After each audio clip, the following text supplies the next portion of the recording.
Alright, Ronan MMA, welcome back to the channel. Now, 2023 is almost at an end, and while we still have 2 title fights left in the year, there are already a bunch of title fights scheduled for the first quarter of 2024. In this video, I want to try and predict who I believe will be champion in every single men's weight class by the end of 2024. Obviously, this is just my best guess. Anything could potentially happen. I may even have some guys in here that you fully disagree with. Let me know in the comments below if you do. We are going to start with the flyweight division in the men's, obviously, and move all the way up to heavyweight. So I will start right away with the flyweight division. I'm going to be going with Manel Kape to win the flyweight championship by the end of 2024. He is currently scheduled to fight Matheus Nicolau, which is a rematch, by the way. The first time they met, Manel Kape had just made his UFC debut against Alexandre Pantoja, which is an insane debut fight, okay, unbelievably hard, and he took both of these guys to a close decision. The decision with Matheus Nicolau was actually a split decision. Now, those might be two of the hardest fights you could possibly get for your debut and then your second fight in the flyweight division. He has won 4 straight since those 2 losses. He showed improved takedown defense in his last fight and a really strong ability to adapt, considering his opponent Kai Kara-France pulled out very last minute and he got replaced with a guy who had never fought in the UFC before that is unbelievably skilled, and they had an absolute war. I think he gets the win this time over Matheus Nicolau in the rematch that takes place in January, by the way. And then I think he maybe fights like an Amir Albazi or a Kai Kara-France to get inside the, top 3 or top 4. Then I think he will eventually face either Alexandre Pantoja or Brandon Royval for the championship, and he will get the job done. This is just my opinion, obviously. The fight between Pantoja and Royval is kind of interesting, although Pantoja did finish him the first time they fought, so I don't know how competitive it will be. It was relatively quick also. I do expect Pantoja to be the champion by the end of this year, and I think that that's who Manel Kape will eventually face off against for the championship. Moving up to bantamweight, this one is a little tricky because of the way the UFC is going to be scheduling Sean O'Malley. They probably want him to be champion for as long as possible. Now, we already have the date for his next title fight, which is against Marlon Chito Vera. What I'm having issues with here is when I think about how that fight might play out, I don't think it's going to be a quick fight at all. I actually think it will probably go the distance. If there is a finish, I think it'll actually be Marlon Chito Vera finishing Sean O'Malley maybe in the 4th, 5th round, something like that. If O'Malley gets the win, I don't think we see him come back until like October or November maybe, because of how I imagine that fight playing out. As I said, I don't think it's going to be a quick fight. I think they will both probably take quite a bit of damage. The only problem is that Marlon Chito Vera is made of alligator skin, and he won't show any damage whatsoever. Now, I'm going to be honest. This might be a hot take, but I don't think Merab is a bad matchup for O'Malley at all. I think that Merab offers way more opportunities to counter than even a guy like Aljamain Sterling did, because he fails about 30 takedowns per fight. He's also much shorter than Aljo, much smaller than Aljo. I could potentially see Sean O'Malley landing a head kick or something like that. Now, if Chito wins against Sean O'Malley, I imagine, you know what? They might do a rematch regardless. They might do a trilogy match regardless. So if this fight sells well, if Sean O'Malley beats Marlon Chito Vera and the fight sells well, they will probably do a trilogy match. If Marlon Chito Vera beats Sean O'Malley, either by decision or late round stoppage or something like that, I could see the UFC, undeservingly so, by the way, I'm not saying that this is right, give Sean O'Malley a rematch against Marlon Chito Vera. I don't think we will see him fight all that much next year, maybe 2-3 times max, and I think that at least, maybe even 2 of those will be against Marlon Chito Vera. Now, if Henry beats Merab, after, the way that his striking looked against Aljamain Sterling, I don't know what his chances are against Sean O'Malley is either. I understand that he's a very good wrestler, but Sean O'Malley has an unbelievable length for that division. He's very good at keeping distance. Henry Cejudo, 5'3", might have some problems closing the distance on a guy like Sean O'Malley, and even Marlon Chito Vera. I could see it being similar to the Frankie Edgar fight, where for the first 3 rounds or so, Henry Cejudo's taking Marlon down, controlling him and winning the fight, and then Marlon Chito Vera eventually finds that shot, because that seems to be the way he deals with shit. So, if O'Malley does beat Chito in this next fight in March, I do believe that he will be the champ by the end of 2024, because I don't think Merab's a bad matchup for him, and Corey Sandhagen, I don't think quite has the stopping power to get rid of a guy like Sean O'Malley. I don't see him landing a spinning wheel kick on Sean O'Malley the way that he did against Marlon Moraes, or a flying knee or anything like that. I think that Sean O'Malley's the more powerful individual. And I don't know how that fight plays out. Also, we don't know how long Corey's going to be out for and if they're going to give him an immediate title shot or anything like that. So I think that it will either be Marlon Chito Vera or Sean O'Malley. Unfortunately, dude, I know that it's not right, and maybe there's a lot of people upset about that matchup being made regardless, but, you know, it is what it is. I think the UFC wants Sean O'Malley as champion, and I think they're going to do everything in their power to keep him as champion for a good while. Moving up to featherweight. All right, man. Now it's kind of annoying that I'm going to pick another one who is still currently champion, but this is a tough one. I know everybody's high on Ilia Topuria, and for good reason, by the way. I'm pretty high on Ilia Topuria's potential. Myself, my only problem is that the Josh Emmett performance was very impressive. It did go to a decision, right? And also, Josh Emmett kind of exposed a major hole in Ilia Topuria's game in my opinion at least, which was leg kick defense. And I think that Alexander Volkanovski will exploit that like he does against almost everybody. Okay? Now, Volkanovski does not have a whole lot of stopping power either. He's not like a one-shot KO kind of guy. He's gotten TKOs before, but they were standing, right? Or at the very least in his championship reign, he had a standing TKO. Whereas Ilia definitely has fucking stopping power. But when you look at the Josh Emmett fight and you compare it to the way that Yair dealt with Josh Emmett, and then and I know that MMA algebra or calculus doesn't really fucking work, but then if you look at the way that Volkanovski handled Yair Rodriguez, who made Josh Emmett look like he shouldn't even have been in there with him, and while Ilia did beat his ass, Emmett had his moments, was chopping his legs the entire fight. Volkanovski's, almost his entire striking game is built around leg kicks. Leg kicks are like the base of his striking game, and I feel as though he will be able to exploit that against Ilia Topuria. So I am going to be going with Volkanovski to be the featherweight champion by the end of 2024, and then I think we will see him retire. Okay, Volk has 5 title defenses at featherweight, right? If Ilia beats Volk, I would imagine they do an immediate rematch, probably around International Fight Week, considering this fight takes place in February. Now, if Volkanovski gets absolutely fucking starched, we might not see him back for a little bit. We might have Max Holloway fight Ilia Topuria or something like that, and then Volk could take the belt back off of Max once he's healed and feeling better. Even if Topuria gets the job done in February, I still think that Volkanovski will be the champion by the end of 2024. Moving up to lightweight. Now, 3 in a fucking row. I'm sorry, guys. This sucks, but I am going to be going with Islam Makhachev. I wanted to be able to pick different people, but for certain divisions, I just don't think it'll be the case. Now, I do think Islam Makhachev will be the champion this time next year. And I think he can easily beat Khabib's record for title defenses as long as he actually focuses on his weight class and fights in his weight class. I do not want him trying to move up until he, at the very least, beats Charles Oliveira and then Justin Gaethje, because, look, he's defended his title twice. Both of those were against Volkanovski, who is a featherweight. He has only beaten one guy in the top 5 of his own division. And I'm not saying that he can't beat those guys. I would probably pick Islam Makhachev to beat every single opponent in the top 5. But I want to see him at the very least beat some of the guys in the top 5, right? Like with Volkanovski, the only reason Ilia Topuria is getting a title shot is because Volkanovski has essentially dealt with every single contender, and the one contender that he hasn't dealt with yet in Arnold Allen got dealt with by Max Holloway. And then when you look at the way Volkanovski dealt with Holloway, you can't really sell that fight between Arnold Allen and Volkanovski.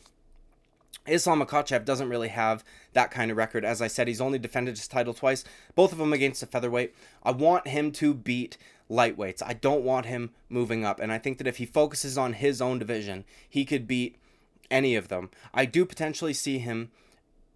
We know that he's going to fight Charles Oliveira next. I think he beats Charles Oliveira. If the Chandler-McGregor fight happens, I think that the winner of that will get a title shot, regardless of how deserving it is. It's not deserving at all, but they will probably do that.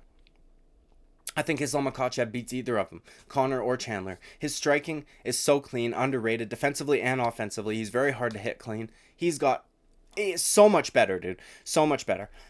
Anyways, as I said, I think he beats Oliveira in the rematch, and then later in the year, I hope they do the Justin Gaethje fight and they don't let him move up to welterweight, because then that will stall welterweight and lightweight at the same time, and then I think he beats Justin Gaethje by October.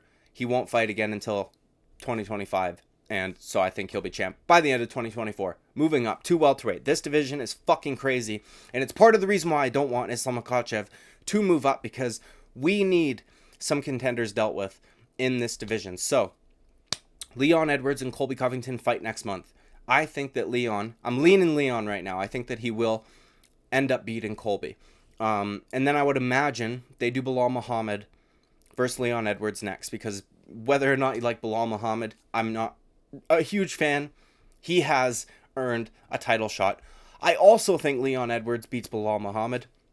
The first round gave us a little bit of insight into how the rest of that fight would look. I don't know how long Bilal would have lasted. Leon Edwards was sniping him with shots all over the place. It's very unfortunate that eye poke happened, but, you know, I would have to lean Leon in that fight. Now, if Shavkat Rakhmonov beats Wonderboy, which I do think he will, I think he will finish Wonderboy. I think he will strangle him.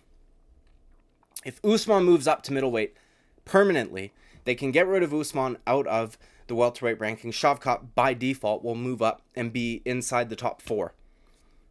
I think that Shavkat Rakhmonov will beat everybody. And I think that Shavkat Rakhmonov is the champion by the end of 2024. If he beats Wonderboy, I could potentially see them maybe trying to force Bilal to fight him, but I don't think that that's fair. But after the Bilal fight, I think that Shavkat Rakhmonov gets the winner of that fight, and I think he deals with either of them. I think he beats every single person in the top 4 right now. So, you know, Shavkat Rakhmonov, champion, welterweight division by the end of 2024. Now, it will also be really interesting to see whether or not Ian Magoto, Cherry, Jack Della Maddalena, guys like this can climb up high enough to be in talks for a title shot by the end of next year also. But Shavkat Rakhmonov is closer, so I'm going to be going with him. Now, moving up to middleweight. This is another tricky one, man. We got a middleweight title fight scheduled 2 months' time. Sean Strickland versus Dricus du Plessis. This is an unbelievably tough fight to call, in my opinion. I am leaning Sean Strickland. I've said this in the past in live streams and things like that. I'm leaning Sean Strickland simply because he's so hard to hit. And I think that he's able to weather the first 8 to 10 minutes of Dricus du Plessis and then eventually takes over. That might not be the case, though. I don't know who will win that fight. Obviously, it hasn't happened yet, right? If Dricus loses, I think it will look like he had a lot of success early on, and then in the later rounds, the pressure, the inability to land cleanly, and shit starts to take a toll on him. I think that it ends up going to a decision.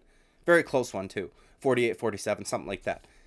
If Dricus does lose, I think that they have Khamzat Chimaev fight Dricus du Plessis, or maybe Jared Cannonier, because if Jared Cannonier gets past Dricus, they can schedule a title fight between Jared Cannonier and Sean Strickland, which would be a rematch, because technically Jared Cannonier has a win over him, even though I don't really think he should, but regardless, I think that he beats either Khamzat Cannonier or fucking Paulo Costa, for that matter, if Paulo Costa is even able to get past Khamzat. If Dricus does beat Sean, I think that they get Strickland to fight Cannonier, and then the winner of that will get a title shot. But in the meantime, they'll give Khamzat a title shot against Dricus du Plessis. As I said, I already think Dricus will beat Khamzat.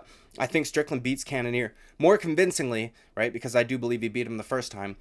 And then he eventually works his way up to another title shot. Now, obviously, Israel Adesanya could come back at some point in 2024. It doesn't really seem like it, though. He seems content to be chilling on the sidelines. Guy's made a ton of fucking money. Huge legacy. Doesn't really need to come back.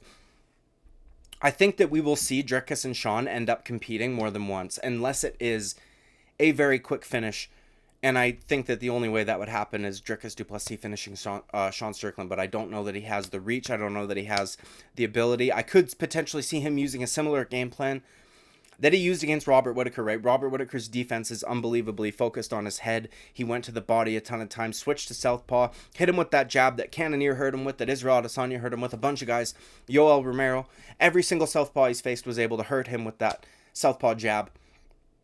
And then he finished it off after that. Sean Strickland kind of open to the body a little bit also, but he's also really quick to counter with the hand, so it's a little bit more tricky. I don't know how that fight plays out. It's super fucking interesting.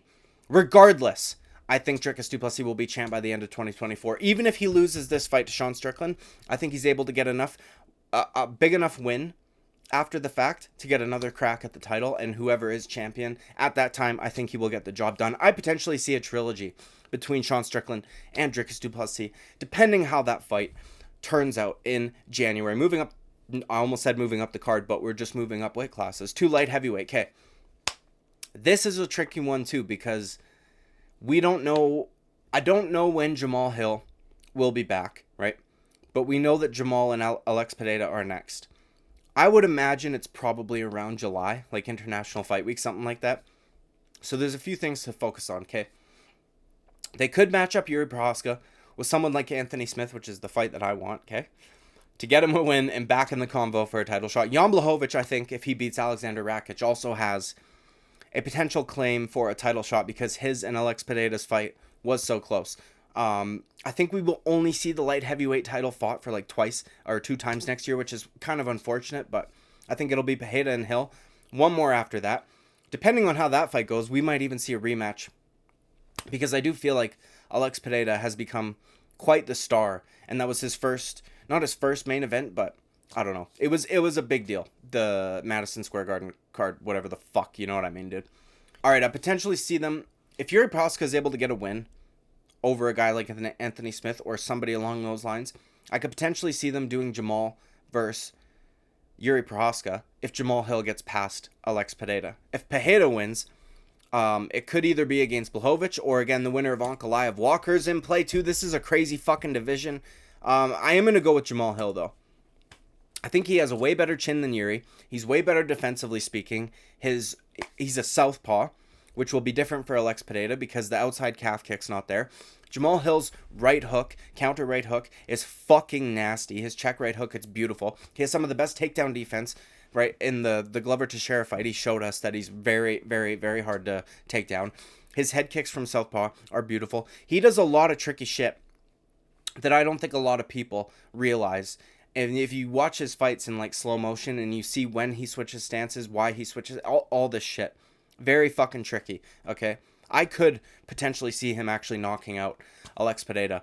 And then, if Pereira wins, I don't see him sticking around for much longer anyways, but I do think that Jamal Hill will be champ by the end of 2024 because I don't think the light heavyweight title will get fought for all that much. Moving up to the last weight class, heavyweight, Tommy Aspinall, okay? After what he did to Sergey Pavlovich, I think he beats nearly everyone in that fucking division. I think he beats Cyril Gane. I think he would fuck up Stipe. I think he would beat Jon Jones for that matter, okay? At this point in Jon Jones' career, at this point in Tom Aspinall's career, it's like night and day. They better fucking do that. I swear to fucking God, dude. If they don't book Stipe and Jon until like November 2024, we riot because that's bullshit. And we know that they're both supposed to retire after that fight. Bullshit legacy fight regardless. As I said, I think that they both retire. And Tom Aspinall will most likely just get promoted to the champion. And it reminds me of Michael Bisping, George St. Pierre, when Robert Whittaker was the interim champion. George St. Pierre wins, vacates. Michael Bisping went on to fight Gastelum and then retired. Robert Whittaker became the champion by default.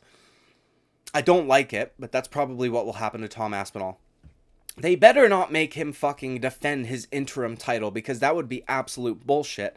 I want them to do, if they have to do Stipe and Jon, I want them to do it relatively quickly. Do you know what I mean? I don't want it to be in November next year because I want Tom Aspinall to be able to fight. You know what I mean? The guy just won his interim title. We're in November.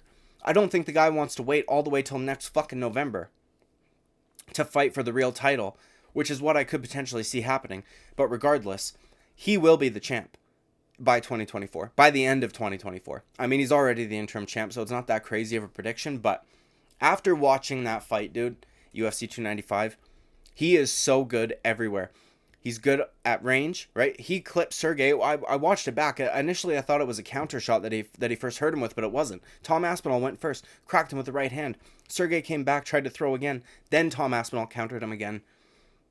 Dropped him, finished him. He is so fucking nasty in the clinch, elbows, shit like that. He moves as quick as a middleweight, maybe even a welterweight, and his grappling is top notch. If you've got a guy like Alexander Volkov, for instance, who's long and rangy, unbelievably talented striker, he just takes them down and fucking submits them. So I think he beats everybody in the heavyweight division at this point. And once Jon is gone, I think we see Tom Aspinall break Stipe Miocic's record for most title defenses at heavyweight. All right, so these are all of the people that I think will be champion by the end of next year, end of 2024. My best guess. If you disagree, let me know in the comments below. Tell me who you think will be champion of that weight class, why they will be, who they will beat, all that good shit. Like and subscribe, I would greatly appreciate it. I will see you at the next video. Bye-bye.